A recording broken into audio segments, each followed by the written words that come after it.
Nós vamos aproveitar uma demonstração por simulação computacional do processo de injeção de um corpo de prova que vai nos permitir a assimilação da variação da pressão dentro da cavidade do molde, que é uma reprodução do ciclo de injeção. Então nós estamos vendo aqui, uma máquina injetora com todos os elementos aqui indispensáveis para o seu funcionamento, que seriam os grânulos ou matéria-prima. Nós temos em cima do funil de alimentação um silo, e nós temos a rosca plastificadora, o cilindro, a unidade plastificadora, o bico da injetora e as zonas de aquecimento, que são as resistências elétricas. O corpo de prova, o molde, o sistema de resfriamento do molde e o corpo de prova. Esse molde tem como cavidade o corpo de prova que no slide seguinte a gente vê os detalhes deste corpo de prova, que ele é um corpo de prova, nós chamamos de gravatinha, Essa gravatinha ela segue a norma ASTM e ela tem como corpo livre plano, um 80 por 10 por 4 milímetros e 4 milímetros de espessura, o corpo de prova. Ele é tirado de uma chapa de 60 por 60. E voltando agora aqui ao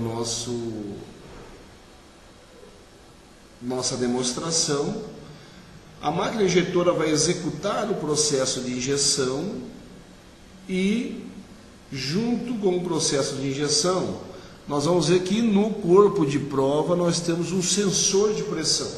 Então, esse sensor de pressão, ele vai detectar a variação da pressão nesse ponto e vai registrar nesse gráfico, que é pressão versus tempo. Então, aqueles gráficos anteriores que a gente viu de pressão versus tempo, você vai acompanhar aqui visualizando o processo na máquina injetora. Então, primeiro nós vamos fazer uma demonstração da simulação do processo todo, depois eu vou explicar esse processo detalhadamente. Então, primeiro vamos rever aqui, nós temos a máquina injetora, em perfil, nós temos o corpo de prova, que seria a cavidade do molde, o molde e o sensor de pressão no molde. Então vamos visualizar a máquina injetora funcionando. Então na primeira etapa você visualiza somente a máquina injetora funcionando. Depois eu volto a simulação novamente para a gente ver a máquina injetora funcionando e o gráfico. Então primeiro olhe só a máquina injetora funcionando e o corpo de prova onde vai aparecer o processo de enchimento. Então vamos lá, eu vou dar o start aqui. Molde fechou, unidade de injeção avançou, a rosca atuando como um pistão, empurrando o material para dentro do molde. E aí você tem o processo de preenchimento da cavidade. Preencheu a cavidade, a rosca está recalcando, terminou o recalque, o material congelou, aí a rosca agora vai começar o processo de dosagem. Então ela começou, está dosando, terminou a dosagem, afastou, o material resfriou, o molde abriu, ejetou a peça pronta, que é o molde, que é a cavidade, que seria o corpo de prova. Molde fecha, unidade se aproxima e o processo continua. Agora você visualiza o gráfico de pressão, como que está alterando a pressão naquele ponto que foi lido.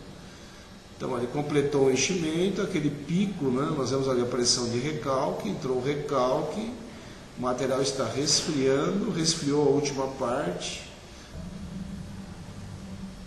Nós vamos dar um stop, nesse stop, nós vamos verificar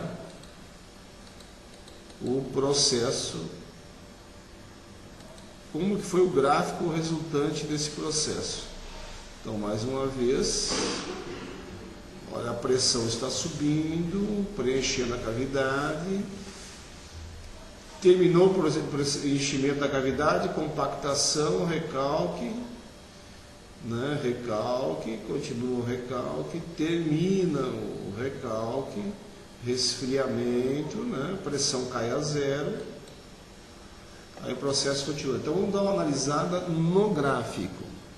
Então você vê que o gráfico reproduz aquilo que a gente viu nos gráficos anteriores. No início do tempo, a pressão naquele ponto do sensor de pressão no molde, você vê que a pressão vai subindo, porque o material que está completando o enchimento da cavidade, ele está sendo resfriado. Como ele está sendo resfriado, a viscosidade aumenta, a pressão aumenta para manter a velocidade setada pela máquina. Notamos aqui um ponto de inflexão, né? No momento em que eu completo o enchimento da cavidade, aí eu tenho um ponto onde a pressão vai aumentar. Por que aumenta essa pressão? Porque eu completei o enchimento e aí eu vou compactar o material, vou empurrar mais material lá para dentro, aí eu estou compactando esse material e aí a pressão aumenta. Quando a pressão aqui aumenta, eu entro com a pressão de recalque. Então a pressão de recalque, ela equilibra com a pressão dentro da cavidade, e aí a pressão dentro da cavidade, ela vai reduzindo à medida que o material vai solidificando, e eu vou empurrando mais material lá dentro. Só que eu mantenho a pressão constante durante o processo de recalque. Uma vez que eu terminei o recalque, a pressão ali naquele ponto ela vai caindo, né? Por quê? Ela vai caindo porque o material vai resfriando, né? Então ele vai resfriando, ele vai solidificando, e aí essa solidificação faz com que a pressão ali no sensor caia. Aí eu termino o recalque, eu paro de injetar material lá dentro, porque já congelou o ponto de entrada. Aí a pressão ainda vai caindo, né? Vai caindo até chegar a zero. Ou seja, o material contraiu. Nesse momento que chegou aí a zero, é o momento em que eu posso abrir a cavidade, né? E começar o ciclo novamente. Então agora nós vamos fazer uma demonstração aí etapa por etapa para um melhor entendimento do processo. Então, o molde aberto, o molde vai fechar. Então, o molde está fechando, o molde fechou. A máquina injetora, ela já está com o material dosado na frente da rosca. Então,